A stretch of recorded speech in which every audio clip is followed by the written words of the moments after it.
Hey there, everybody. Tamer Shama here with another fantasy basketball roto clip. Let's take a look at the fantasy implications of the David Lee sign and trade. David Lee, of course, going to the Golden State Warriors, and Anthony Randolph coming back to the New York Knicks. We're going to take a look at both of those players today. First of all, David Lee, and I think his fantasy value is going to take a hit next season.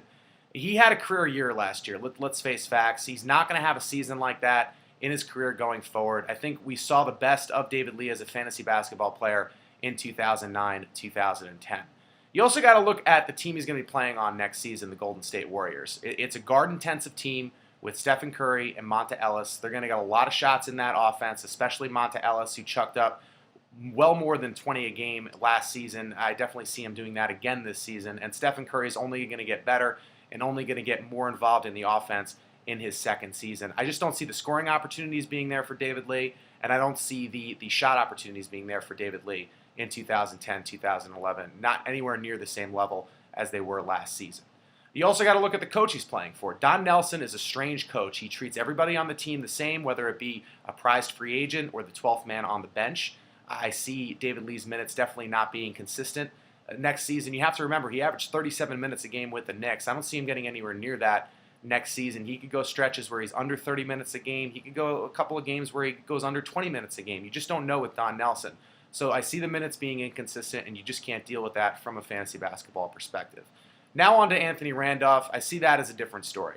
Anthony Randolph has a lot of talent. This guy is extremely talented, and he's a guy that I think can really blossom into a tremendous NBA basketball player. But right now he's very inconsistent, and that's a problem going into next season. If this guy shows consistency going into 2010, 2011, I think he could really have a big fantasy year. You have to remember what this guy did in the 2009 Summer League. I know it's Summer League, but his numbers were tremendous. You also have to remember what he did towards the end of his rookie season in 2008, 2009. He's very talented, and if he is looking consistent going into next season, he's got to get the minutes with this New York Knicks team. They need the size, they need the shot blocking ability, and they need his rebounding ability, and those are all things that Anthony Randolph can give you. If he gets the minutes, if he's up there around 30 minutes a game, which easily could happen if he's consistent to start the season, 13 to 14 points a game, 8 to 9 rebounds a game, 2 blocks a game, a steal to a steal and a half a game are definitely not out of the question.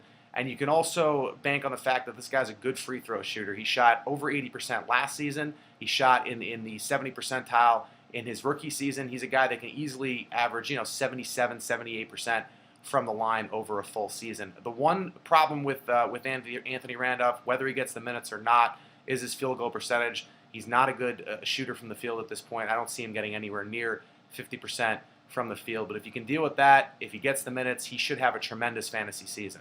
For more fantasy basketball talk, keep it right here on rotoexperts.com.